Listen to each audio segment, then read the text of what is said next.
afternoon. My name is Sheila Lamb, and I'm with the Virginia SBDC Network. For those of you that are not familiar with our organization, the Virginia Small Business Development Center is a partnership program between the U.S. Small Business Administration, George Mason University, and local host institutions throughout Virginia. With 26 locations across the Commonwealth, we provide training and technical assistance to small businesses in their local communities. Our one-on-one advising services are available at no charge. Today's webinar, Mobile Apps, How to Plan, Execute, and Launch, is presented by the Virginia SBDC Network. Please mark your calendars for the next webinar in our Digital Bootcamp series, Success Through E-Commerce, on April 16th at noon. And I'll drop that registration link into the chat momentarily. We are recording today's presentation, and it will be posted on our website, virginiasbdc.org. Due to the large number of participants, everyone's microphone is muted and the chat feature is turned off. But if you have questions during the presentation, you can type those into the Q&A box, and we will address them at the end of the session, time permitting. We have also enabled the live transcript function, which you can show or hide via your own meeting controls. And now it is my pleasure to introduce our presenter for today's session, Cameron Nelson, CEO of Tenzing Startup Consultants. Cameron has over 21 years of experience in technology and is a senior tech consultant in Silicon Valley, helping Fortune 500 companies improve their digital marketing and e-commerce. At the same time, he founded several tech companies, including a software as a service website for tree preservation and a blockchain platform for nonprofits. Cameron is accomplished in language, culture, has an MBA and MA. He believes new technology products have the ability to help shape our world for the better. Please join me in welcoming Cameron Nelson. Thank you for the introduction. Hello, everybody. Welcome to this session on mobile apps. How do you plan, execute, and launch them for your business or startup if you're just creating a new business? We're going to talk about all of the considerations you need to be making as you approach this topic in your business, and especially what's changed as we go into 2026. There's certainly been improvements in how the systems work to create apps. AI has become a more prominent feature. So we're going to cover all of that so you know what are your best options as we go into the new year with mobile app planning and development for your business. I hope to answer all the questions you have at the end of the session, so feel free to type them in as we go. And with that, let's jump right into it. The first thing I would like to start talking about is, should your business be developing a mobile app at all? This is probably a question some of you also have in your minds coming into the presentation today. So I want to talk about the pros and the cons, what works well and what doesn't work well from my experience and just the industry in general. The first thing to note is that the mobile app market is very crowded. We can see this when we go to an app store, whether we're on iOS or Android. How many apps are out there? There's a ton. So in the iOS store, 2.5 million apps.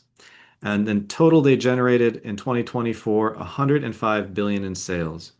The Android store, powered by Google, has even more apps, around 4.2 million, which generated cumulatively about 55 billion in sales. So Android has more apps. They generate less revenue, and this speaks to the demographics of these two platforms. Whereas the iOS tends to be more of a middle, upper income category of phones. So those owners spend more on apps in general. Google and Android tends to be the lower and middle income class, and also outside of the US, we see that more developing countries use Android and Google. So more apps on Google with less revenue.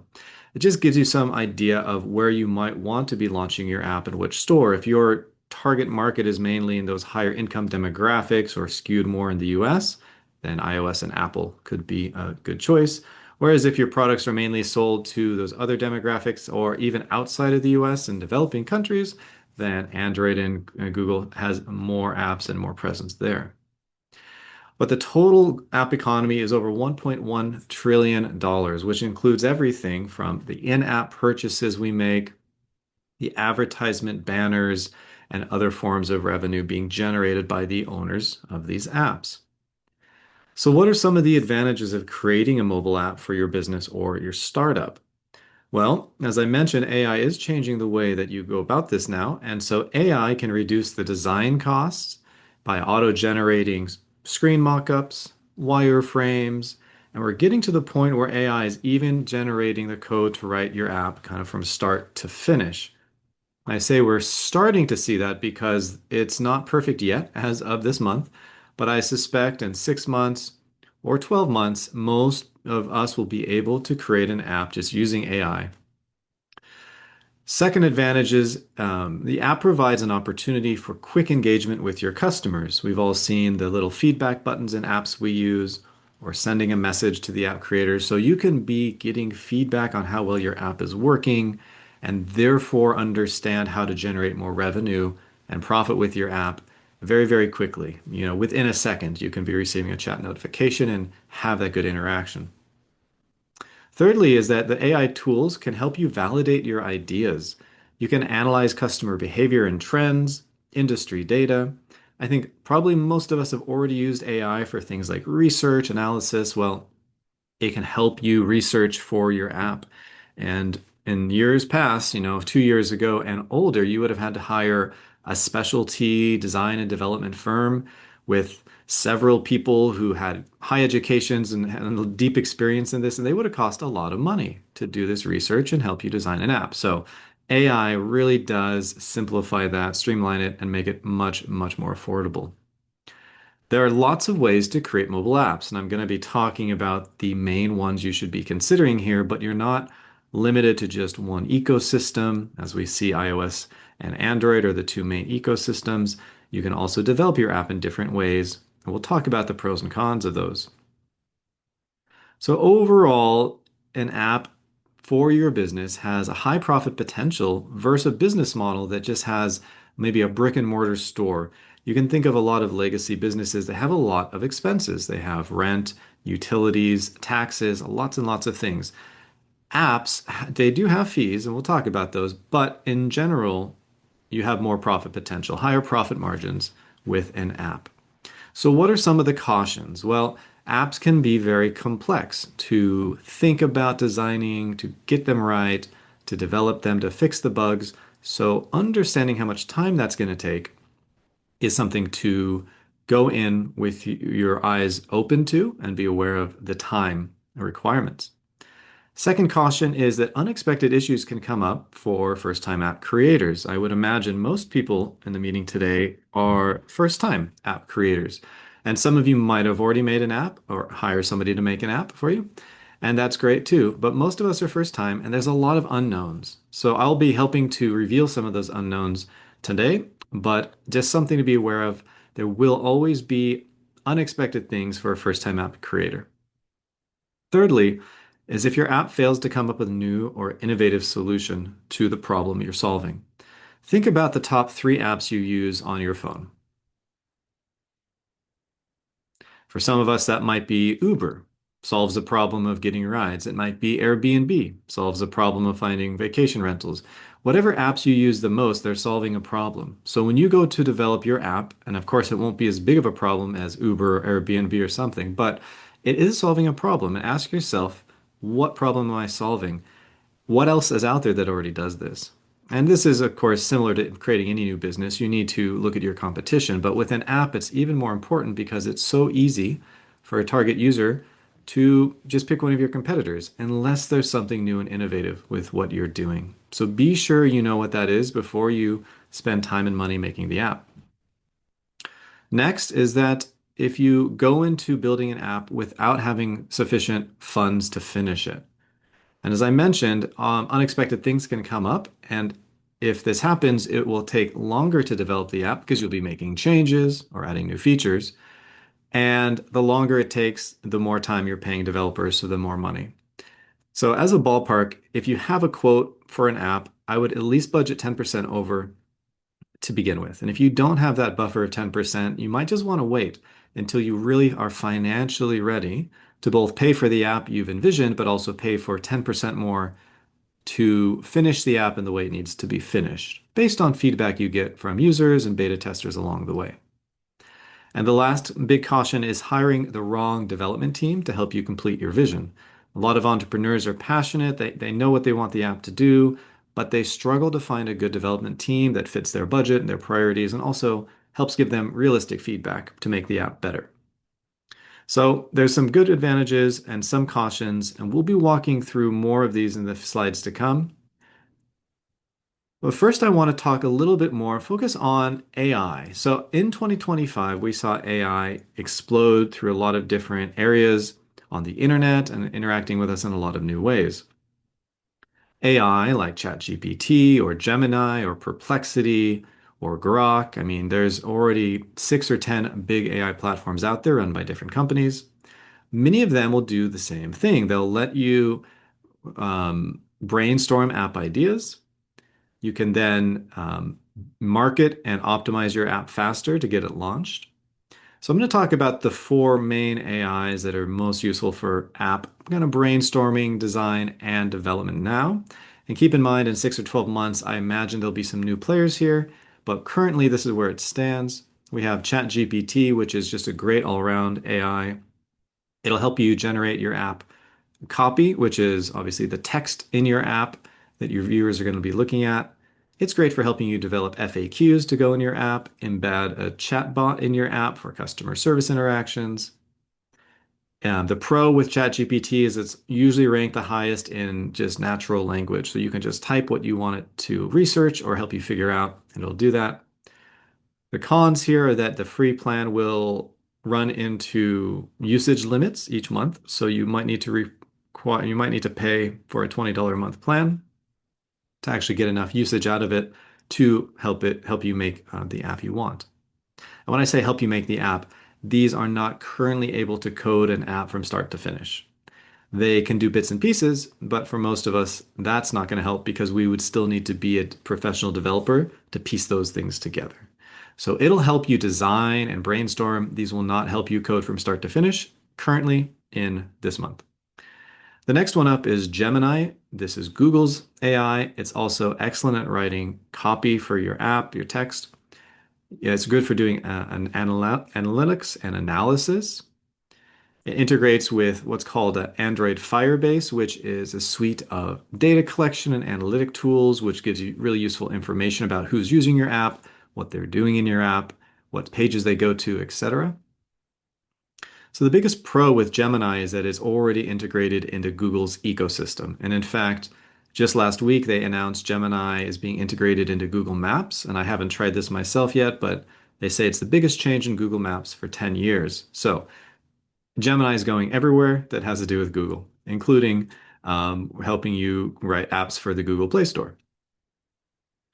To get access to Gemini, if you have a Google email address at your domain name, which is called now a Workspace account, and you pay for that, you do get Gemini included, but you will need to usually pay for a level like that unless you already have it.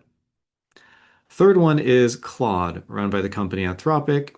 It's good for drafting text or copy, so privacy policies. It's also really good at reviewing and writing code for the app. Again, it won't make your app from start to finish yet. It will summarize content and help you brainstorm, so it's really good at all of those tasks. Its main advantage is long response accuracy. So if you have a big piece of research you want done on a target market or your competitors, Claude is really good at drafting very detailed responses with high accuracy. It doesn't have the Google integrations like Gemini does, so fewer integrations than Gemini and ChatGPT.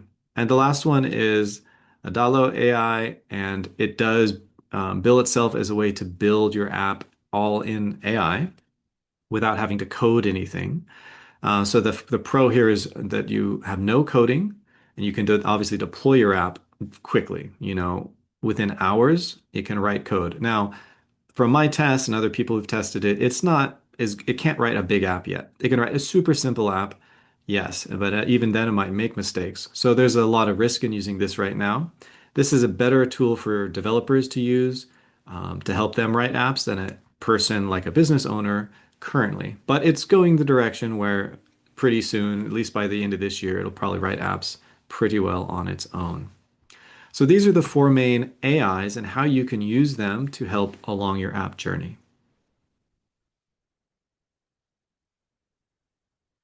I want to tell you a few of the key trends that we're seeing in early 2026 and how they affect your app development path and journey and the decisions you make. Firstly, is that free apps, or those that don't require money upfront to download and run, are 98% of revenue on the app stores. So this highlights the importance of in-app purchases, advertising, and different ways of monetization. Only 2% of apps are currently require you to pay for them upfront, if you look at the total revenue apps generate. So this is the business model that most new apps should go into. You don't charge for it upfront. Secondly, if you are looking for any kind of a bilingual application, obviously English, Spanish can be pretty prevalent. You could be looking at any other language you want to translate to. That AI that I mentioned is going to help you write the copy and translate, even do real-time translations in your app for basically free to launch on different languages.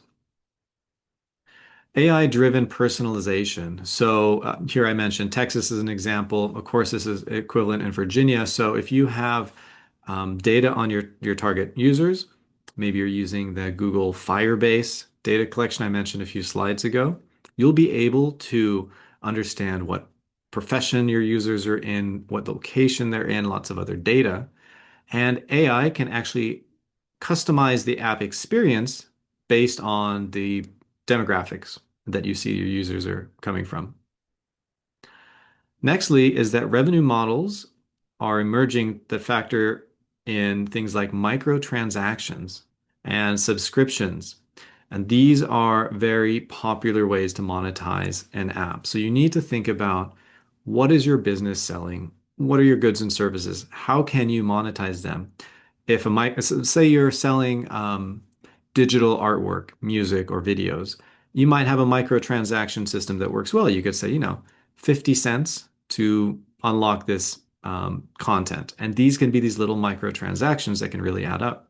Or you might find that a subscription or a bundle of subscriptions could be a better path.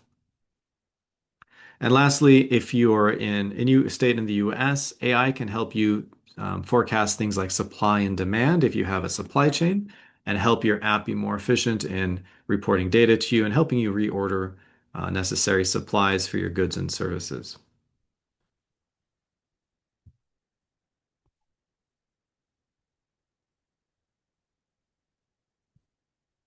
So I want to touch on another way AI can help is that in a very simple prompt, I just asked ChatGPT to create a workflow diagram image. So this is actually like an infographic, created the whole image for this hypothetical app for a small business. So it actually decided to make an app for a local grocery store. It came up with all this on its own. I didn't care what the business was. I just wanted to give an example of how it can help you visualize the journey. So the first thing in its graph is idea and research. Perfect. This is exactly the right step for any new business or product. You're going to research the customer pain points, etc. And of course, it can do the research for you in this step. Secondly, the scoping of the app. What are you going to include, the features, and what are you going to leave out?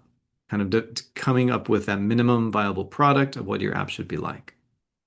Thirdly, it's telling you you should test it and then launch it, and it gives some ideas. You can do a closed beta test, which is kind of the industry standard. It gives some platforms. TestFlight is the iOS platform.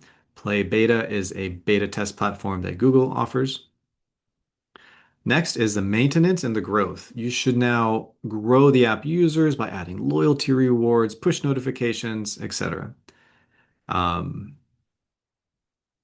then marketing and analytics and designing and building. So we have obviously a lot of key factors here that are put together. And again, you can, of course, give it more information of your specific business, and it will create a much more customized flowchart, not diagram for your app building journey. And any of the AIs I mentioned will create an infographic like this. So now I want to talk about, and we're getting a little bit more detailed here, of what are the exact approaches that work best for developing your app in 2026. We have a couple different options, and as you meet developers, or indeed if you use an AI coding platform in the future, it's good to know what these different options mean and what the pros and the cons are. The first one is developing on Android. Globally, they've got about 35 to 40% market share. The development cost, if you hire a development team, is moderate for these Android projects. The development time is going to be moderate to high. The approval process to get your app approved and placed on the Google Play Store is very easy or fast. The pros is that developing on the Android platform this is considered a native Android code, so it's written specifically for Android, gives you very good performance. The app is not laggy or crashes. It's very quick and it has high flexibility. It works on any Android phone out there. The challenges can be because there's so many manufacturers of Android phones, they have different versions of the operating systems, they have different screen sizes, and so it is more challenging to get an app to display properly across the vast number of different Android devices out there than it is for iPhones. This is an ideal if your demographic is targeting your broad Android user base, as we mentioned, the mid to low income ranges. Some outside the US, countries outside the US tend to use Android more. Second option is developing natively for Apple. So the iOS platform currently has about 30 to 35% of worldwide market share. Now, interestingly, 90% of teens in the United States are using iOS. So this is huge. This really does show that if your demographic is teenagers in the US, you don't even really want to consider Android if 90% of them are on iOS. The development cost here is higher than Android. Because the Apple Store has fewer apps, they make more money, it is a more premium development skill set, and you're looking to hire. The development time is moderate, and the approval process here is quite strict and longer compared to Android. The pros of Apple is that it gives you a native Apple development gives you really good performance and higher revenue potential, as we saw fewer apps generating more money for the Apple Store. The main con here is the higher development cost. The third option is Flutter. Now, Flutter currently accounts for around 20 to 25% of all apps. This is a platform that is a hybrid platform. So if it's written in Flutter, it will be deployable on Android and iOS. But of course, that sounds great, but there are some cons. Firstly, the development cost is generally 30 to 40% lower compared to developing the native apps for the Android and iOS store separately. So you want them for both stores, you develop it in Flutter, you'll save around 30 to 40%. The development time is also shorter, around 30%. The approval process, if it's Android, it can be fast. If it's iOS, it can be a bit longer. The Pro, you write one code base and it goes on both Android and iOS. But the con here is that there are practical limitations sometimes, depending on if you're trying to activate certain sensors on the phone, like the GPS or the accelerometer. You can find that some types of apps and code runs slower when it's written in Flutter because it does have to kind of balance writing for both platforms at once. But this is great if you are a startup with a low budget and you definitely want to launch on both stores at the same time. Flutter is a solid recommendation. The last option is a progressive web app, or PWA, currently around 10% or less of global market share of apps. This is essentially developing a website that is wrapped inside of an app. So when they open the app, they're just pulling up a mobile optimized website. So what does that mean for the development cost? Well, it is the lowest because developing websites is just typically faster and cheaper than developing an app. So you get the advantage of developing a website, but it is housed or stored within the wrapper of an app on the App Store. The development time is very fast here because, again, you're just making a website. In some cases, you can bypass many store checks, so it can get approved faster because you can change what's on the website at a moment's notice, and the store's approval process is not going to constantly be checking and approving. So they'll approve it once, and you'll be able to then do some modifications later if you need to without going through the approval process again. You do avoid some App Store fees, and you do have the broad device compatibility, because they're essentially just pulling up a website in a browser interface within your app. The cons here, though, you have much more limited access to hardware features, as I mentioned, GPS, accelerometer, Mini sensors in a phone, you're not going to be able to tap into those with a web app. So this can be useful if you have more of a simple app. You want the absolute cheapest and quickest way to launch and deploy. Then many developers would recommend a progressive web app. So you do have these four options, and they each have different pros and cons, but hopefully now you have an idea of which option or options would be best for your specific business. So one of the questions I often get asked when helping a small business begin the journey of researching and building an app is, what's the path like? What's the journey? What are all the steps that I need to follow? So here are the 8 steps that are really the critical ones to make a successful app for your small business. And going in order. Firstly is doing the market research. You're always going to design it to solve a problem and think of your target audience. Think of it from their point of view. Secondly is the app scoping. A big problem here is usually is that entrepreneurs or small business owners get excited. They kind of want a ton of different features, even if they don't always make sense or work well together or fit in the budget. So it's critical to narrow down your feature list, define those the critical features and the nice to have features, and that will help you define your minimum viable product app, which is generally the first version you develop and release. Step number 3 is finding the right developer. Here, you always want to shop for several different developer quotes, talk to them, get a sense for how well they communicate, read reviews, and look at a portfolio of their past work to see if it's kind of fitting the vibe you're looking for or meeting the standards you're looking for. You need to do business planning, which obviously, if an app is part of your existing business strategy, you need to know what's your ROI or the return on the investment for all the money and time you're going to spend developing the app. You need to be clear about how you're going to make the money back and how the app's going to generate profits for your business in the long run.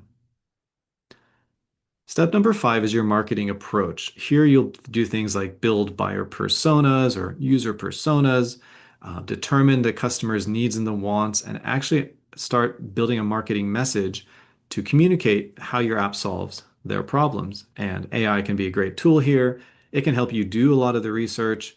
Of course, I'd always check its work before you make any large assumptions, because sometimes it just makes stuff up. I mean, you'd be surprised. I've used it I use it a lot, but in the last week or two, I had several examples of it just completely making up something completely wrong and bonkers. And then when I pushed back and I said, "Where do you get that information?" It said, "Oh, I'm sorry, I made it up." So even today, it's still making up stuff. So you do need to check and don't bet your whole success of your app on something AI quickly told you, because there's a small chance that it made it up. So it's step number 5, where you'll have identified that marketing strategy and built out your marketing text and your approach. Step number 6 is building that MVP or the prototype. And you will also be then in step number 7, getting feedback from it in a beta test. And we'll talk about what the difference is between a closed beta and an open beta test and how you incorporate the feedback you got to make the app even better. And then step number 8 is you've launched the app. You need to start drawing more users to it, converting leads you might have gotten in the other phases into paying customers. And how do you market it on things like social media with paid ads and at events? So in the next few slides, I'm going to dive a little deeper into these 8 different categories. First one is the market research. And one quote I love from a business leader, I forget who it was, maybe Richard Branson, but he said, "Find a big problem that's just going to get worse and fix it." I think this is a great first idea you should have in your mind. If you're looking to create any kind of business or an app for an existing business, what is this big problem that's getting worse, and how does your app fix it? If you can't answer this question, I recommend you pause until you actually have a solid answer. But you might not know right now. So how do you go about finding the data for this? Firstly, you can interview people. Speak to people in your target demographics, in your target market. Ask them what the problem is that you're trying to solve and how they think your app could help, and just listen to their feedback. Start collecting data and keep your data collection very focused. You want to ask questions that have a yes or no answer, on a scale of 1 to 10, so you can get a number answer. It's sometimes good to get just general comments on an app, and often it can be overwhelming and lead you down pathways that end up diluting your attention and your focus. So you don't want to get too much feedback to act on. So just be specific in how you collect it and what you ask. To make collecting data easier, you can use a great online form. Here's some different examples of free forms you can create that will help you gather the data and analyze the data. And the last step of your market research is just saying thank you and keeping in touch with anybody you've ever talked to about this app. If you meet 10 people and you talk to them and then you send out 20 surveys and you have 30 potential people who ideally would be users of the app once it launches. So keep a list, keep it a spreadsheet of them, follow up with them, and then when your beta test is ready, see if they want to test it. And when it launches, see if they'll use it and become a paid user.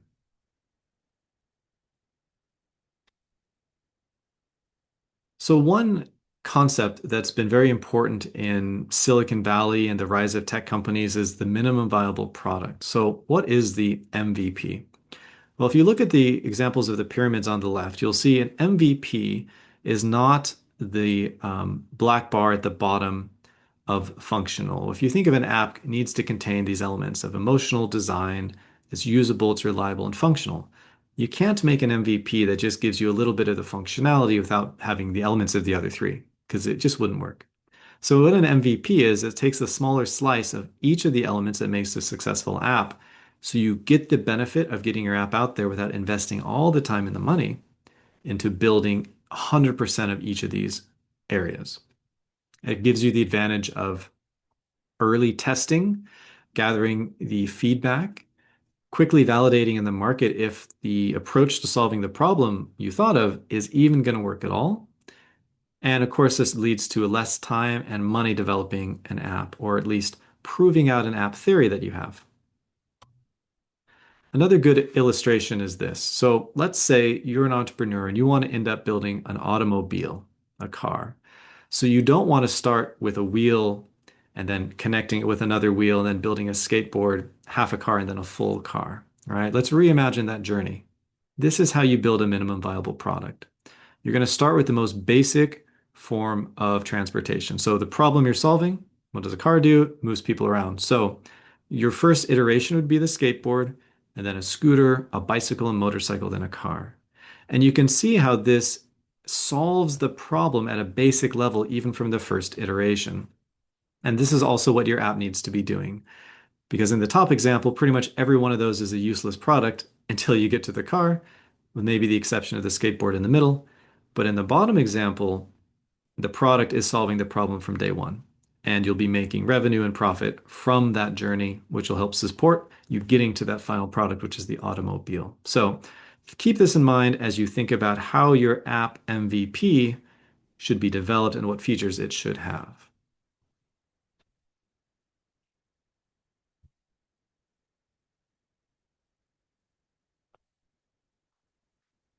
Now, I'd like to share a little bit of experience I've gained from working with 15 or maybe 20 developers over the last decade in developing websites and apps. The main options you'll have are US based and offshore, which are India, China, Eastern Europe primarily. And a lot of clients I work with ask, how do they pick between these two?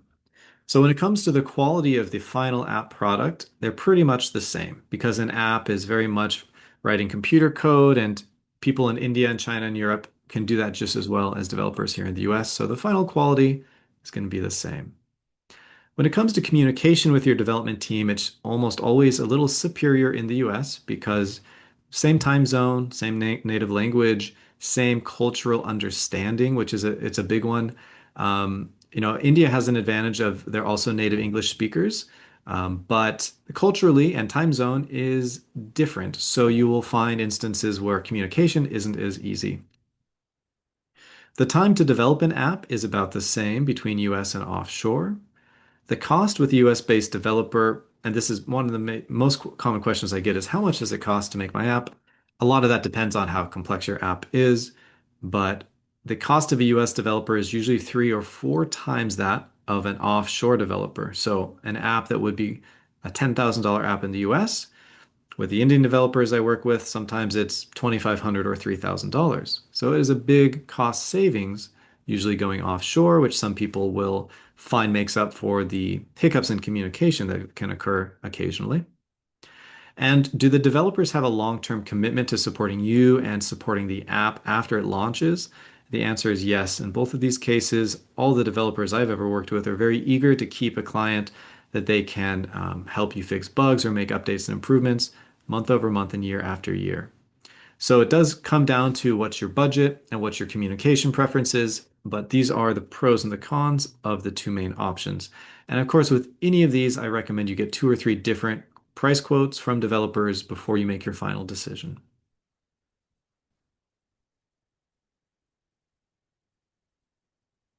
So now let's talk about the app revenue generators. These six are the revenue models that are in most apps, and they each have some pros and cons. And what I want you to get an understanding of is how to make money with your app. It's probably going to be one of these or a mixture of several of these, but you might also think of a different way that's not here, and that's totally fine. So the first one is in-app advertising. We all have seen this. It's the banners. It makes your app free to use because you'll get money whenever somebody clicks on an ad. Typically, it's about 1 cent per thousand app users you'll generate, and that's just based on the average. It takes 1,000 users to click on an ad, so there's some statistics, but it doesn't generate much money if your app doesn't have a lot of users. But it does kind of annoy everybody who uses your app, so it is something to use with caution. In-app purchases offer the pro of giving some unlocking some features if they pay. However, the con here is the app stores will be charging 30% for in-app purchases. That's their fee. Next are subscriptions and bundled subscriptions. These are, as I mentioned, increasingly a popular way to generate revenue. Let's say you have several different subscriptions you can sell in your app, and you have a bundle of all of them. Of course, the bundle generally has a discount. So users save money versus subscribing individually, and you kind of get the main package sold that you want to sell. So you're making the max amount of profit that's possible through your app. But you're going to find that this won't work for every type of business, which is the main drawback. A freemium app has a no barrier to use. As I mentioned, 98% of apps are free to download and use, at least to some extent. But there'll be features or maybe a trial period after 10 days. They have to pay to unlock the rest of the app or keep using the app. So it can be challenging to understand exactly how to incentivize users to pay and keep using the app after the free period ends or the free number of uses ends. So that's the challenge with the freemium models, getting that right. And AI can help to some extent brainstorm what it thinks would be logical, but also there's no substitute for doing real world interviews and collecting data from your actual users. Now, the paid apps are those 2% that charge to download and install them. The biggest pro is that it's predictable revenue. If you get 100 downloads a month and you're charging $3 for the app, you know exactly how much revenue you'll make. Again, minus the 30% fee that the stores will charge. This strong competition, as I mentioned. So if there's a free app that does something similar, you might find nobody wants to pay for your app upfront. And the last one here is dynamic microtransactions. Getting more and more integrated into apps as AI is able to quickly analyze data, where they're from, where the user's from, maybe what their income is. There's a surprising amount of data Google and Apple are gathering on their users. And so AI can adjust things like prices within the app dynamically without you even manually changing the features or the features that are being sold or what the price is. Now, the biggest con to this is the feeling of that some people have of being exploited, because if they see a friend or somebody they know who had a cheaper price for something in your app than they have based on your microtransactions and AI, it's not going to feel good. So you do have to be cautious with this. And because this is using AI, there's going to be the possibility of mistakes being made. So it is kind of the cutting edge. And I think we'll see more AI transactions and AI dynamically generated data in apps as we go, but it's something that should be used with caution at this point.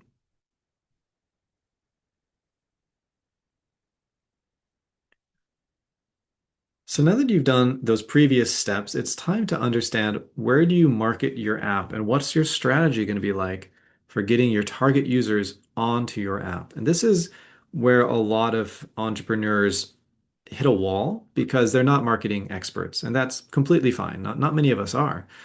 AI can be a big help here in doing research and analysis, but you do need to do some grunt work to talk to your target market, get data that AI just doesn't have access to. So, what are some of the strategies for doing your research and getting this data?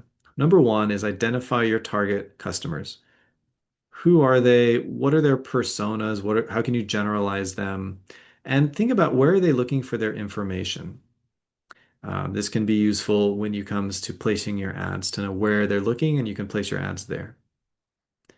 Secondly is determine your customers' needs and the wants.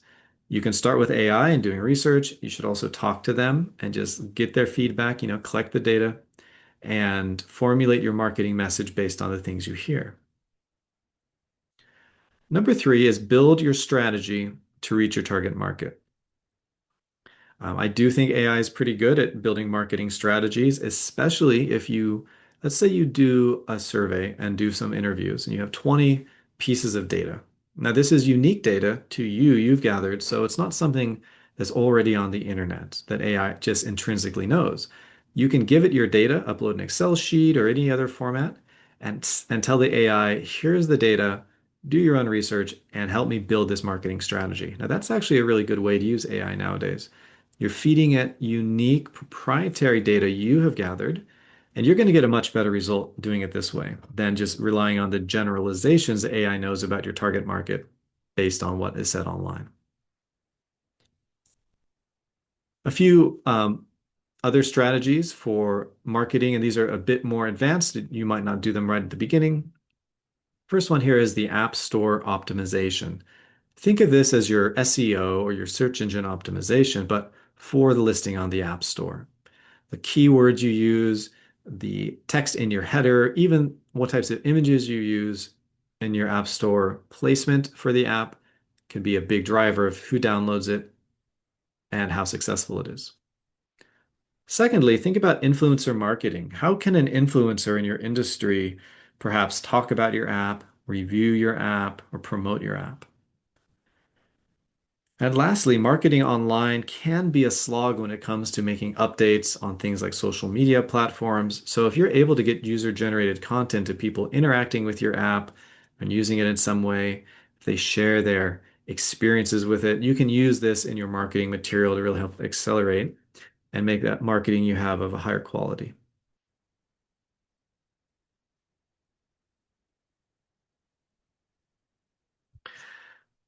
So the first step when you actually come down to putting your app ideas on paper, as it were, will be to build a wireframe, which will look something like this example. It's going to show how the first screen they see and where the buttons take them to other screens, how it all flows together. Now, in the past, you would hire a design team that would laboriously kind of create these by hand. Nowadays, you can ask an AI to make your wireframes for you, and it does a very good job, especially if it has all the information from the previous 5 steps leading up to this. It's important that it has already seen your survey data, that it already has seen your ideas, right? It'll have much more information to make you better wireframes that can lead to a better app.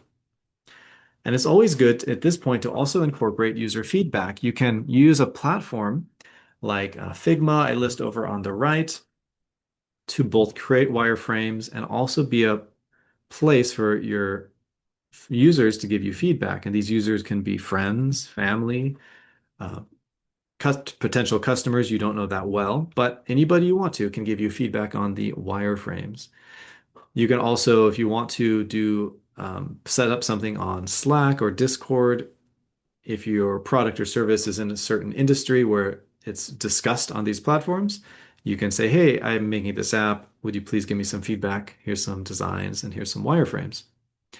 You can also run surveys, as I mentioned before, And if you're already creating a social media page for the business or for this app, you can use it to show screenshots, put videos of demonstrating the interface, and ask for feedback from your target market.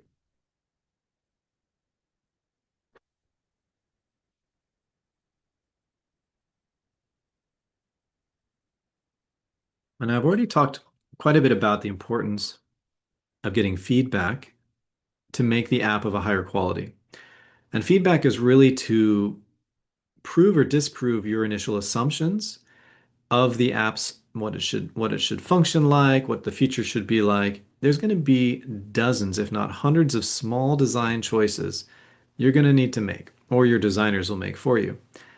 And you don't always have all the answers, and neither do they. So the beta test is the key part here to launch that MVP app and put it out there with an open mind, willing to take criticism, negative feedback, and positive feedback, and incorporate that to make the app better before you launch it and really spend money promoting it. So there's two main types of beta tests that are common. There's the open beta test, which is a large group of users. Or you could post this on, let's just say there's a Reddit page on your talking about your industry you're in or the product you're creating with the app. And you could just have an open invite there. And you might get dozens or hundreds of people curious and download the app and try it out. You'll get some feedback, but it won't be really feedback from people you know, but it can still be useful. A closed beta test is a group of people who you generally know fairly well, could be friends, family, people in the industry you've worked with, professional connections, etc. You'll give them usually a unique link and they'll download the app and they can provide feedback. So whichever method you decide to go with, you're going to get that valuable feedback, which is going to help you and the developers make some of those critical decisions. Again, this is typically right before you polish the app and launch it, and this is the time to finalize your decisions on any outstanding questions. And that's what the feedback you'll get in the beta test. It's also useful to have a short survey or some questions you ask the beta testers if you're looking to drill down and answer specific questions. You should make sure to ask them those questions very directly.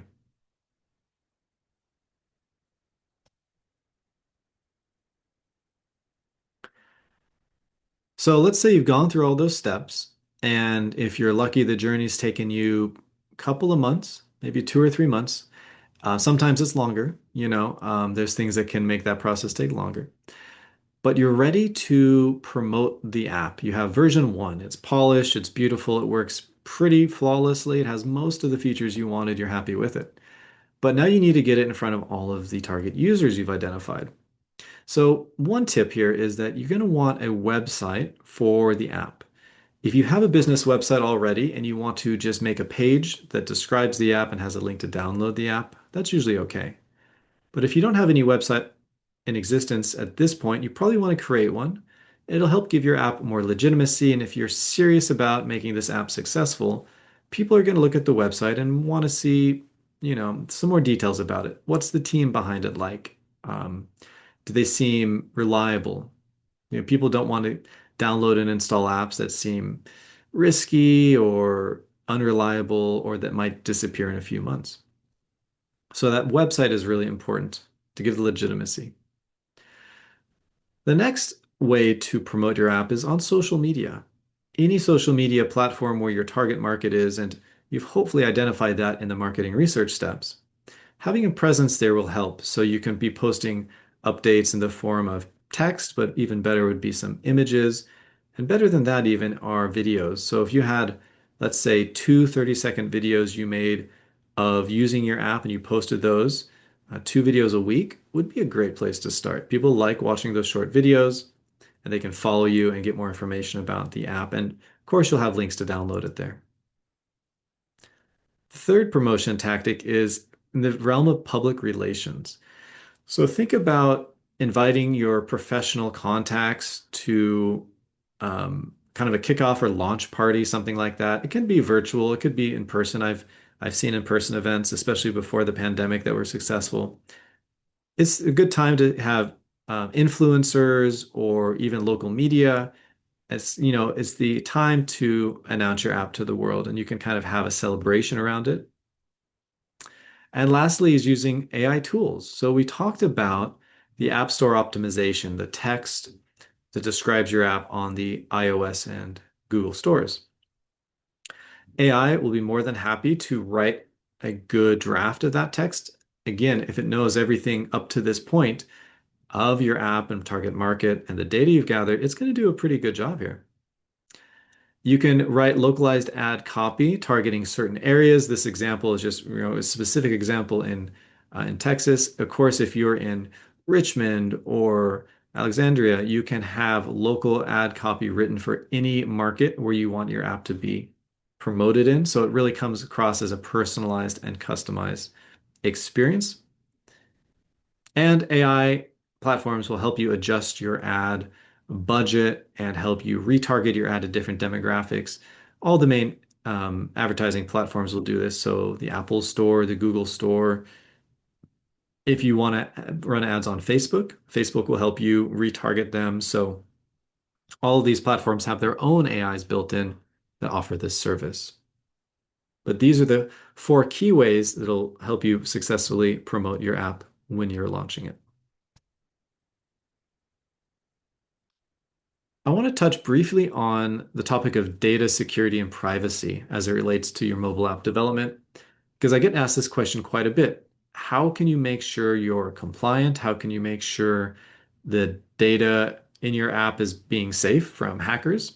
So here's the key ways that you can ensure your compliance and you're following safety procedures. And most of this should be known by a professional development team, but it's always good that you know it so you can follow up with them and make sure they're actually doing things the right way.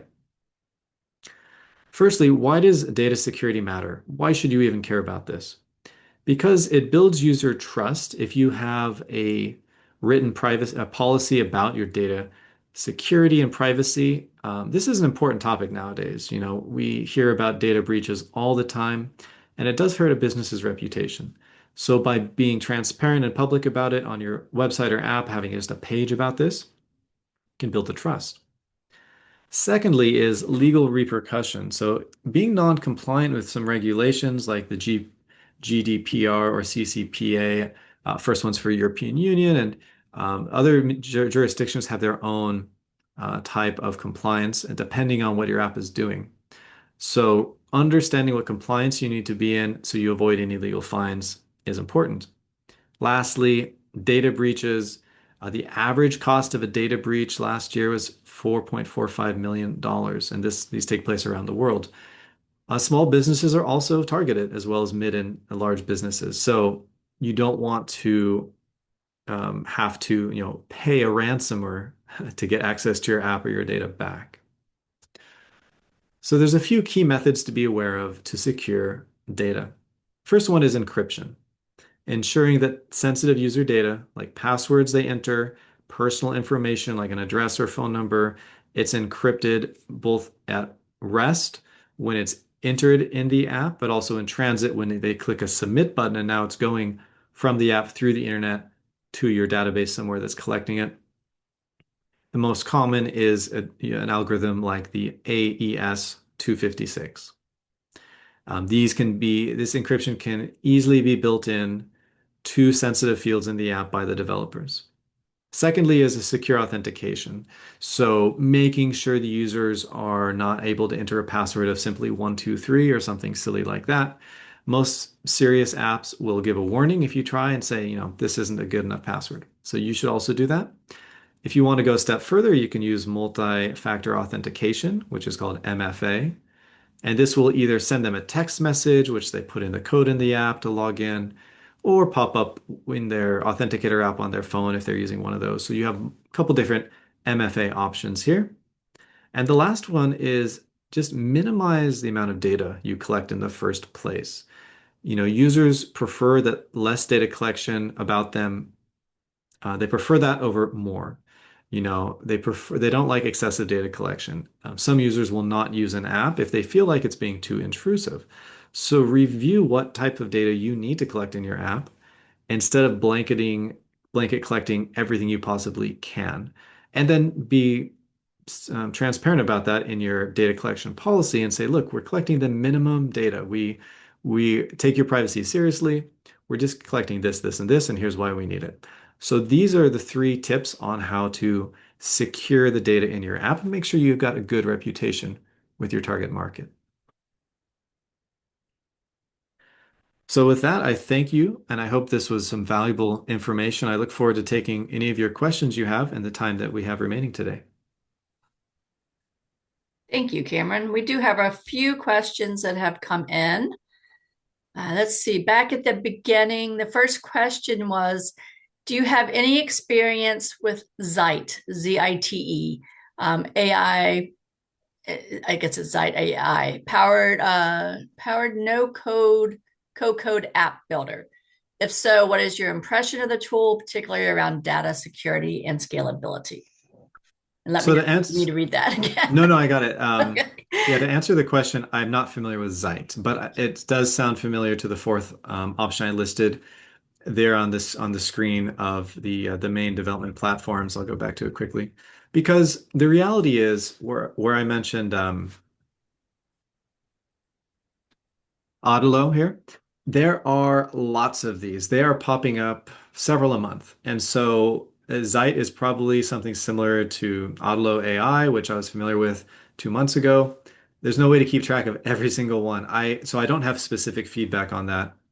I would recommend you just read as many reviews as you can of people using it, not on their website, on a third-party website. There's various places to find reviews and just see if you're comfortable with it.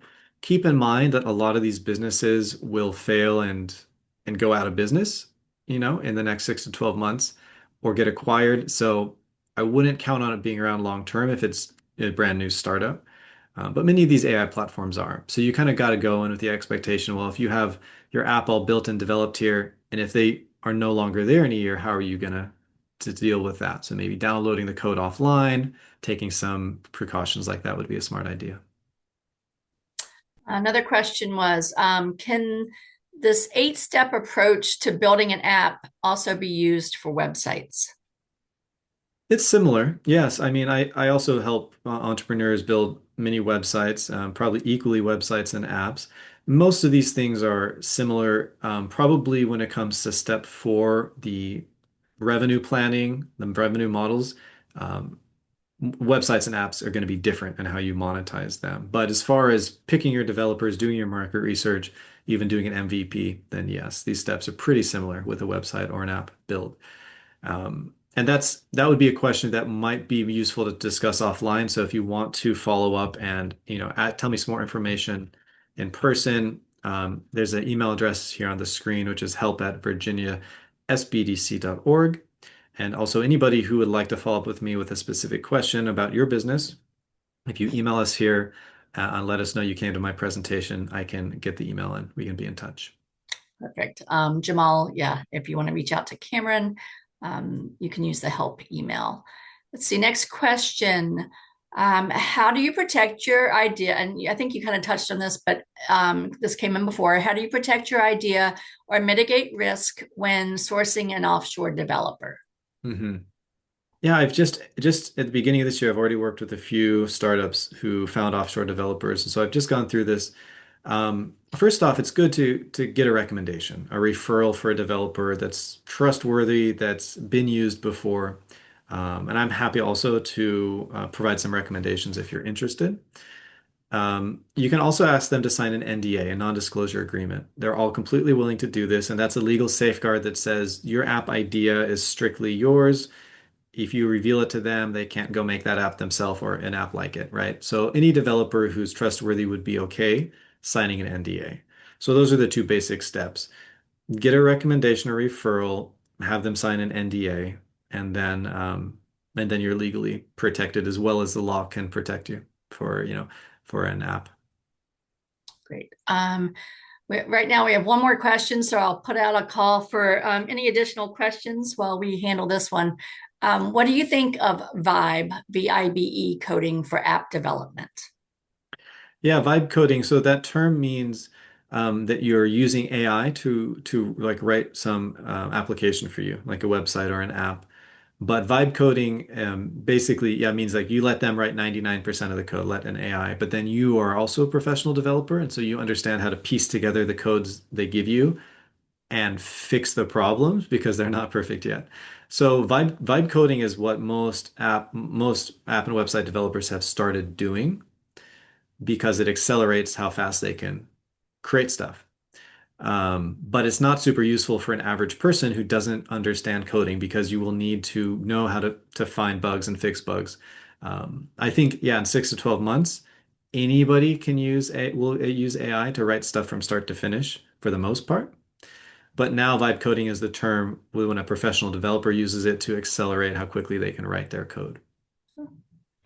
Another question come in. When you no longer want to offer the app, what's the process for closing it down? What are the best practices? Right. So the simple answer is both the iOS store and the Android store. You have a developer account. You can log in and simply with the click of a button, you can basically say, pause the app or essentially remove it from the store listing. You don't need to delete it altogether. You can just kind of pause it being searchable and found. So you can do that. You can also completely delete and delist your app. There's just a button for that. So they allow you to do both pausing and deleting.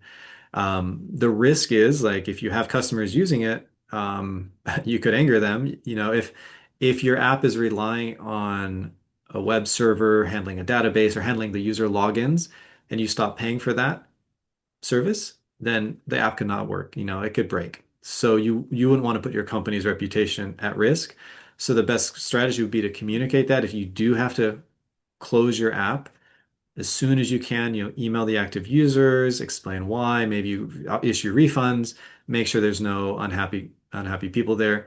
That's about all you can do. If you do need to shut down the app, just communicate and be as cooperative as possible with answering people's questions and giving refunds. We don't have any other questions, so I'll put out a last call for questions. And then, Cameron, do you have any last words of wisdom for us? Well, these are great questions, and I noticed a lot this time were based on new AI systems and methods for creating apps. And so that just really does show the shift in the focus to AI. So, later in this year, we'll probably be giving a similar presentation updated, and we'll then see what's happened in the last 5 or 6 months with AI and app development. So it should be interesting, and I hope you can come and attend that one too. Cameron, thank you so much. I want to thank everyone who joined us today.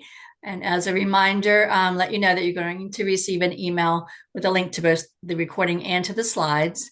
If you would like to sign up for upcoming webinars or access recorded webinars, please visit virginiasbdc.org/training.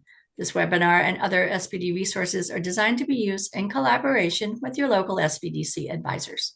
You can sign up for a free and confidential session or access Cameron at help@virginiasbdc.org or via our website. And we hope to see you all at our next session. Take care, everyone. Thanks, everybody. Oh, and Bye-bye. happy March 17th, St. Patrick's Day. That's right. You're wearing green. I'm not. I already got pinched this morning. Did you? Oh, no, see, Yeah. I'm prepared. Yeah. All right, have a great week. Bye, everybody. Bye.